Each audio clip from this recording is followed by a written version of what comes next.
What has been your most bone-chilling, hair-raising, let's get the hell out of here experience? Story 1. I don't tell this story often, but this seems like a good place. Back in college, I used to drive up the Oregon coast on weekends, then just crash in my car when I got tired. I woke from a nap in the driver's seat and something just didn't feel quite right. It was just dusk and the light was fading pretty fast. I yawned and stretched, and as I did so I turned my head to the side and just caught a face ducking down below my rear passenger window. I went to hit the lock button just to make sure, and in my panic I accidentally unlocked the doors briefly and then locked them again. I stared at the window for a few minutes, knowing that someone was crouching just out of sight. Eventually, I started the car and thought I heard a scuffing sound. Whoever it was didn't reappear, but that was enough for me. As I noped out of there and pulled out back onto Highway 101, I glanced back and a bald figure in a red t-shirt with something wrapped around his face booked it into the woods on the side of the road. That was the end of that weekend trip. I drove the 2 hours back to my dorm room, white-knuckled, hands locked on the steering wheel. I had to pull over a few miles down the road though to deal with the adrenaline shakes. Story 2. Driving Uber one night a couple years back. I picked up 4 guys from a club. Listening to them talk, I realized that 2 guys, one of them ordered the ride, had met the other 2 at the club and were on the way to get coke from one of their cousins. There was an odd vibe, some of the conversation didn't seem the most linear, and I was hyper aware that these drunk were heading with 2 strangers to a drug deal. And I was the one driving them. I did not want drugs in my car, and I was very aware that we might be on the way to an ambush. If we'd been heading anywhere remote or sketchy, I had to figure out how to end the ride. The 2 wannabe dealers kept trying to get in touch with their cousin via cell phone, went to an apartment just off a main street, and after both had gone into the building I just said, "Should we leave?" to the guys, and we did. I still don't know if it was just a ploy for a free ride, guys too drunk or dumb to pull off a basic coke deal, or something nefarious that didn't finish. Story 3. Was walking from a local shopping mall to the train station so I could go home. The shortcut went through a huge long tunnel and was out of sight from the road and wasn't used unless you knew the area. When I got to the tunnel, I looked up and saw one guy standing right at the other end of the tunnel, in the middle, just looking in my direction. Like he was waiting. Every hair on my body stood on end. I felt like I needed to vomit, and before I knew what I was doing, my feet turned me around and started walking fast away. He started walking after me and said, "Don't worry, it's not like I'm going to f you." I ran and walked right on the edge of a highway in plain view of cars in case he ran after me. I couldn't stop shaking for an hour. Story 4. So, I've never had a really scary experience, but I did have an experience once where I went into panic mode and all I could think of was escaping the situation. I had this friend in college who really liked to drink. She had a big house to herself, so would drink together a lot. One night we were outside smoking and one of her neighbors comes up the driveway to his door and is chatting with my friend. Eventually he invites us over for drinks and gaming. He shares the house with another guy. They are both young military guys. We're there a while, have a few drinks, played Worms on the 360, and they got to show off their entertainment setup, which for the time was enviable. They were really cool guys. We're shooting the shit and one gets up and just says, "Be back in a second." He leaves for a minute or 2 and then comes back. He walks in the room and stands facing the other guy who also stands up. They are there just staring intensely at one another for a while and things are real awkward. My friend and I are wrapped. Then the one who had left reaches down, unzips his pants and whips out his shaft. I'm going to preface this by saying I have no problem with LGBTQ+. I don't care what any other consenting adults do in their free time, but I don't exactly want a front row seat. As the other guy proceeds to get into a kneeling position, I am in a full-on panic. I'm grasping at my friend, whisper talking, "Nat, please, we have to leave." She stares slack-jawed, unmoving. I'm just about to start climbing over the couch to escape when the guy kneeling firmly grasps the other dude's shaft and then yanks the whole thing right out. Then proceeds to stick the most realistic rubber D you have ever seen to his forehead by a suction cup at its base, and the 2 of them laugh uncontrollably. I lost many a night to a booze-filled blackout with that friend of mine, but I will never forget that in 100 years. Story 5. Once when I was like 8 years old, I lived in a trailer park with mostly normal but occasionally sketchy folks around. I was really bored at home and asked my parents if I could walk up the street to my friend's house, not very far, maybe just out of sight of my parents' trailer. It was like the middle of the day and we knew a lot of people on our street, so my parents said yes. So here I am, an 8-year-old little girl walking to my friend's house. Just as I got out of sight, I saw an adult man walking towards me straight ahead. I immediately have my alerts on cause I was alone, of course, and had never seen this dude before. I keep hoping he veers off on another course away from me, but he keeps coming towards me and I notice his eyes are locked on me and is smiling. I got the creeps, but I was pretty close to my friend's house now. I looked around and realized there wasn't anyone else outside to witness anything. He finally gets close enough to say something to me, and this is what made me run. He said, "Hey, do you think you could take your shoes off? Please, I want to see your feet." And I said, "Huh? What?" And he asked me again to see my feet. Y'all, I turned around and sprinted so fast back to my house. I was terrified. Story 6. A lockdown at my school that wasn't a drill. It ended up being a false alarm since the guy who was armed never ran into the school. He was just running in the proximity to the school, but God, was it scary. And I think what made it more scary is how you can't escape, you can't leave without risking getting shot. You just have to stay in the classroom praying that the shooter is dumb enough to fall for the teacher turning off the lights and closing the blinds to make the room seem empty. You literally have nowhere to go, nowhere to hide. Story 7. When I was 27, my girlfriend lived in a crappy part of Hollywood, Florida near US 1. She had a kid pretty young, but the dad ended up going to jail for assault. The place she could afford was rundown AF, with all sorts of addicts and genuine lowlifes living in the units around her. She hated the place. She couldn't move in with me because I was just renting a room where I lived. It was better than living at her parents' though, drunk abusive dad, addict mom. I went to visit her after my shift ended at 9 p.m. Picked up some food and planned to cook for her. We were there for about an hour just sitting on the couch watching her kid play with a box. Then the banging started on the door. She looks terrified, thinking it's her ex. I'm kind of freaked out also because I heard all these stories about him. Some guy is cursing, hitting something against the door hard. We don't even want to peek through the window or peephole thinking he's got a gun. We call the police, but the operator is having a tough time hearing. Then we hear some other woman screaming and cursing. He had the wrong door. We hear them start fighting. Smashing, more screaming. Sounds like she's spitting and we hear punches. We're not sure if it's her or him, but it's loud. 911 operator says police are on their way.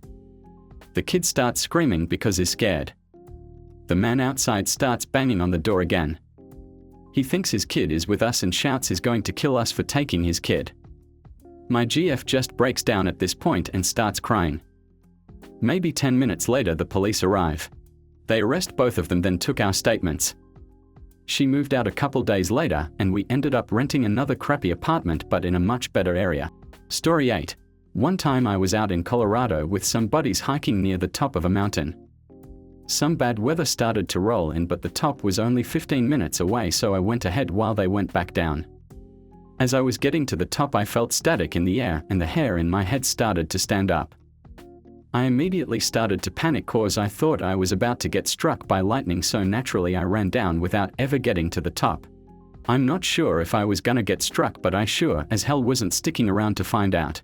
Story 9. Exploring an abandoned high-rise. Out of the blue, my friend grabbed me by my collar from behind. I was about to step into an elevator shaft. After swearing at him, "What the F," he said, "Look," and I saw the drop of like 20 floors to a concrete bottom with broken metal rods sticking out. We went home. He saved my life 100%. Story 10. In very early 2020, I was in Lumbini, Nepal. It's a small town built around this complex of ruins that was once the palatial home of Siddhartha Gautama. The Bodhi tree is located there. I was staying in a cheap hotel along a muddy road leading out of the city and was the only guest in the building. Many stray dogs roamed the streets of that quarter at night, and you'd often hear them barking or getting into fights. This one night was particularly bad. A low fog had settled on the road and the dogs were out in force, howling and barking.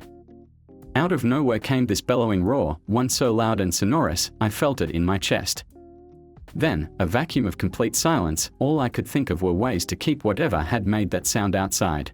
The next day, I heard that a tiger had wandered over from the nearby reserve along the lake and eaten a few of those stray dogs. Story 11. Back when my son was only about a year old, my husband worked second shift, so I was alone every evening. We lived in townhouses at the time and had a neighbor who was a war vet my husband was friendly with. He was a little off in the sense there was very obvious PTSD and other traumas, but all around a nice dude. Anyway, one evening this guy knocked on the door. I opened it thinking he probably was looking for my husband, and I was just gonna let him know he was working. Dude was super drunk, wouldn't stop talking, and kinda made his way into the house. He also brought his hugest German Shepherd with him. I was trying to be friendly, but I had the worst feeling in my stomach. I felt insanely vulnerable and like something just wasn't right with this situation. I kept trying to tell him in the nicest way to leave, but he wouldn't.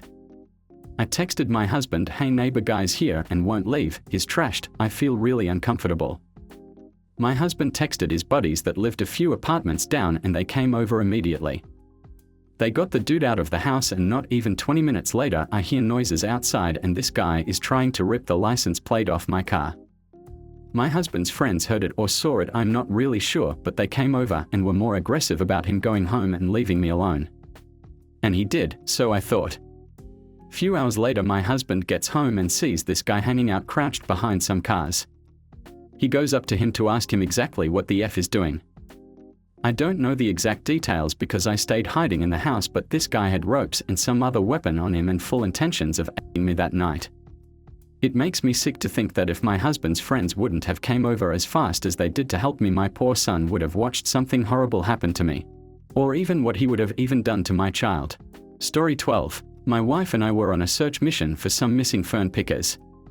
We were volunteers with the local search and rescue (SAR) team. We decided to stay in the search area that night and had built a pretty nice fire. We were sitting there and it was about 0200, hoping this dude would wander into camp. I had heard animals around us throughout the night. No surprise, we're in the middle of the woods, I'm used to animals stalking around outside my camp. I knew there were two animals, one each side of us. It was at about that point when we heard a bird chirp. It came from about the place I figured one of the animals were. Then another, from the opposite side. I immediately realized we were being watched and stalked by at least two cougars. We very quickly climbed into the back of my truck. It's got a camper shell and is outfitted for truck camping. If you've gotten this far and enjoying the content, please leave a comment of your own story. We'd love to make a video of them in the future. Story 13. Used to work on an ambulance, and the company that I worked for had more ambulances than there were firehouses and medic stations to keep up with increasing call volumes, so we would do something called posting, which is where you park the ambulance somewhere within the area that you are servicing while you wait for a call. Was working the midnight to 10 a.m. shift one night, and it was really slow. On slow nights, we would try to find the darkest areas we could find to post in an attempt to catch some sleep. We find a church within a neighborhood whose parking lot had virtually no light, so we decide to park there. As soon as my partner put the rig in park, I instantly felt incredibly uncomfortable and unsafe. I didn't want to say anything to my partner, as I literally had no reason to feel the way I was, but the feeling was almost overwhelming. A few minutes go by and my partner looks at me and says, "Hey man, I don't feel right, something just feels off, do you want to get out of here?" I replied yes, and we got the hell out of there.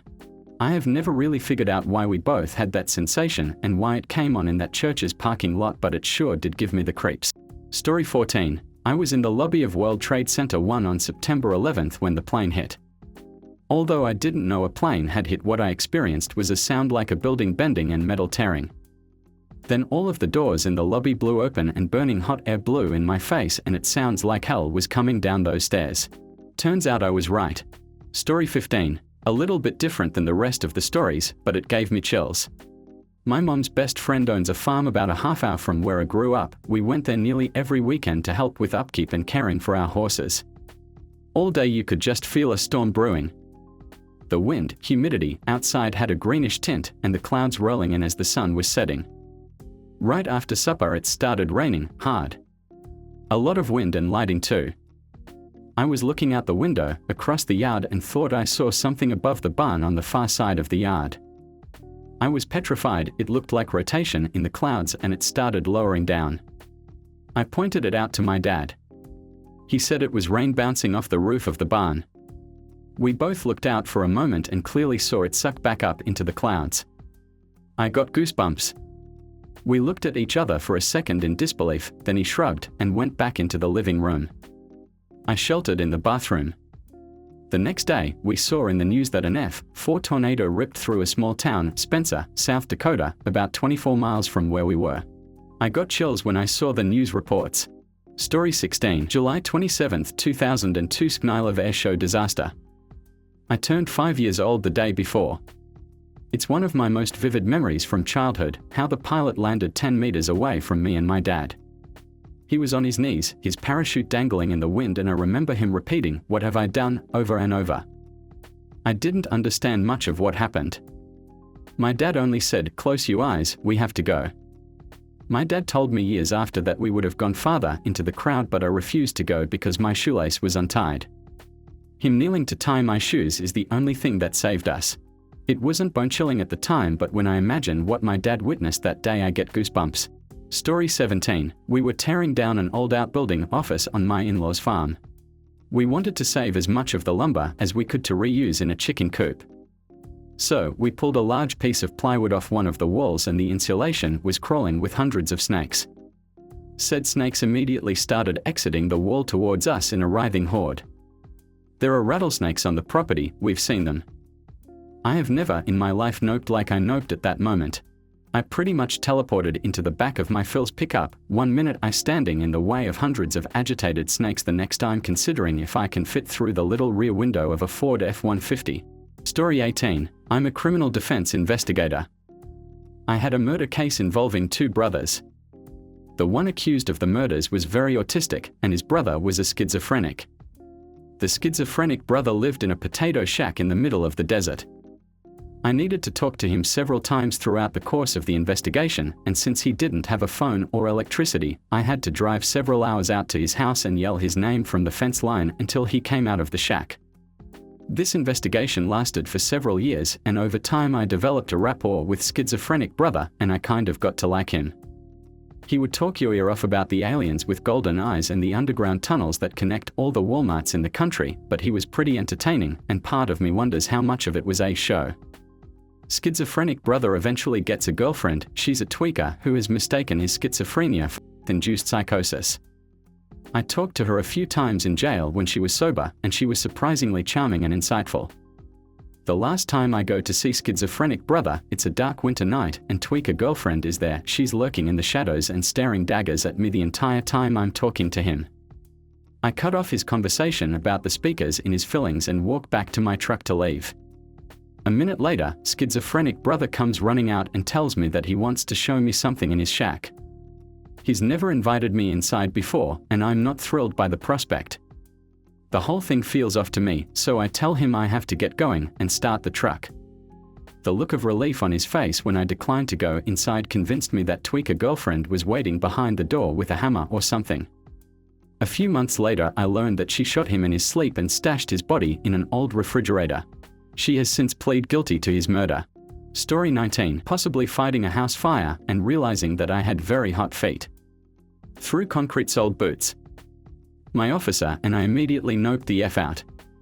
Hot feet mean you're standing above a fire. As fire burns upwards, it's weakening the floor beneath you. So we were about to plummet into a basement fire. Story 20. I worked a lot in remote areas of West Texas, servicing oilfield-related equipment. One time I was out in the middle of nowhere as usual, and to the northeast was a butte, an isolated hill that's bigger than a regular hill but smaller than a mountain, but everywhere else around was pretty flat. There was one road in and out of the site I was at. At some point when I was working on a control box, I had the overwhelming feeling that I was being watched. I scanned the horizon, looked all around the butte, and went back to work. This happened a few more times within several minutes until I finally saw something move on the side of one of the rock outcroppings on the butte.